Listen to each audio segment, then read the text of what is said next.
semuanya, perkenalkan nama aku Salma Sabita dari absen 31. Aku Mutiara Cinta Kalina dari absen 24. Di sini kita akan menjelaskan Tentang biografi HB Jasin. langsung aja. Kita ke videonya. Hans Begwin Jasin atau sering dikenal dengan HB Jasin merupakan kritikus sastrawan Indonesia yang lahir pada tanggal 31 Juli 1917 di Gorontalo, Sulawesi Utara. HB Jasin berminat dengan dokumentasi ketika beliau berumur 10 tahun. Beliau seringkali membuatkan surat untuk perempuan yang beliau sukai berisikan puisi-puisi. Tapi karena ayah beliau mengetahuinya, surat-surat yang beliau buat dibuang oleh ayahnya ke sungai.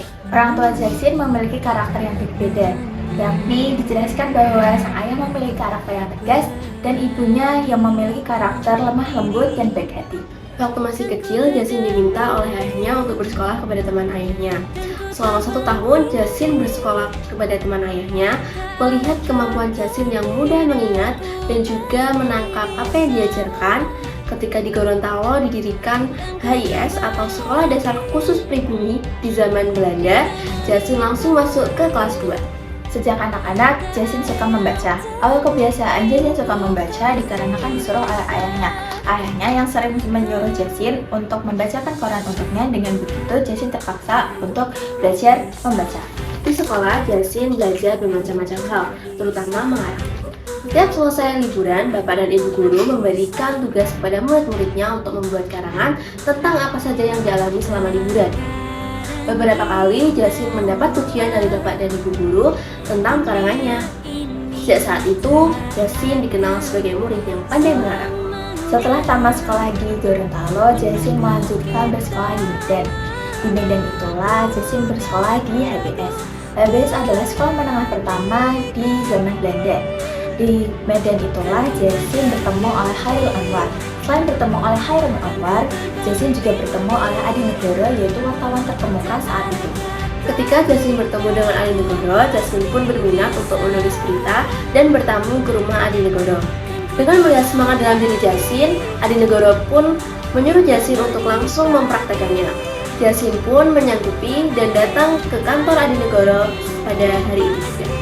Di kantor, Jasin ditugaskan untuk menentukan berita dari luar negeri dan meriksa berita yang akan disiarkan. Sambil mengerjakan tugasnya, Jasin belajar membuat laporan, menulis tentang tenor, dan memotret. Dalam waktu singkat, Jasin dapat menguasai ketiganya. Jasin lalu diminta untuk menulis komentar tentang film. Biarpun mengerjakan macam-macam tugas, Yasin tidak dibayar Rp1 pun, karena pada saat itu Yasin masih belajar bekerja. Jika Yasin membuat tulisan-tulisan, setiap tulisan-tulisan tersebut akan dibayar Rp2,5. Pada saat itu Rp2,5 nilainya sangat besar. Yasin menyelesaikan sekolah di Medan tepat waktu. Setelah lulus, Yasin diminta pulang ke Gorontalo. Ayahnya ingin Yasin bekerja di Gorontalo saja. Yasin ingin menolak, tetapi tidak berani. Yasin pun pulang ke Gorontalo. Dalam perjalanan pulang ke Gorontalo, Yasin singgah di Jakarta dan bertemu dengan Sultan Takdir Ali Syahbana. Waktu itu Sultan Takdir sudah menjadi pengarang terkenal dan juga bekerja di Balai Pustaka. Dalam pertemuan itu, Yasin dan Sultan Takdir berbicara tentang macam-macam, bahkan sampai berdebat. Sultan Takdir kagum dengan kepintaran Yasin. Sultan Takdir merasa Yasin pasti senang bekerja di Balai Pustaka. Lalu Sultan Takdir menyurati Yasin dengan alamat rumah Yasin di Gorontalo. Setiba di Gorontalo, Yasin menerima surat Sultan Takdir yang mengabarkan ada lowongan kerja di Balai Pustaka. Yasin senang sekali. Sayangnya Yasin tidak dapat memenuhi tawaran Sultan Takdir karena diminta oleh ayahnya untuk bekerja di Gorontalo. Di Gorontalo, Yasin bekerja sebagai tenaga sukarela di kantor asisten residen. Yasin tidak begitu suka bekerja di kantor itu. Oleh karena itu, Yasin hanya dapat bertahan selama 5 bulan. Setelah menetap setahun di Gorontalo, Yasin meminta izin untuk kembali ke Jakarta. Ayahnya mengizinkannya. Yasin pun kembali ke Jakarta pada tahun 1940. Sesampai di Jakarta, Yasin segera menemui Sultan Takdir di Balai Pustaka. Sultan Takdir tidak ingat siapa Yasin. Yasin pun lalu menunjukkan surat tentang lowongan kerja di Balai Pustaka. Sultan Takdir pun ingat siapa laki-laki berpakaian rapi yang berdiri di hadapannya. Di akhir 1940, Yasin memutuskan untuk melanjutkan pendidikannya. Ia mengambil Fakultas Sastra di Universitas Indonesia sebagai kampus tempatnya belajar. Di sela-sela kuliahnya, yakni kisaran tahun 1940 sampai 1947, Yasin sambil bekerja di Balai Pustaka. Tahun 1953, Yasin mengajar di Fakultas Sastra Universitas Indonesia. Yasin mengajar di sana karena dorongan teman-temannya. Karena pada waktu itu Yasin belum bergelar sarjana. Jadi, Yasin menjadi dosen sekaligus mahasiswa di Fakultas Sastra Universitas Indonesia. Yasin lulus dari Fakultas Sastra Universitas Indonesia pada tahun 1957. Setelah itu, Yasin memperdalam ilmu perbandingan sastra di Universitas Yale, Amerika Serikat sampai tahun 1959. Sepulang dari Amerika Serikat, Yasin sempat berhenti mengajar.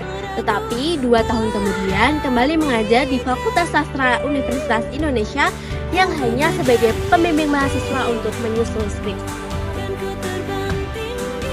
Karirnya sempat terhenti pada 1964 karena Yasin terlibat dalam gerakan manifest kebudayaan yang dianggap kontra dengan Orde Lama saat itu. Keterlibatan HB Yasin dalam manifest kebudayaan berdampak terhadap karirnya sebagai dosen di Fakultas Sastra Universitas Indonesia.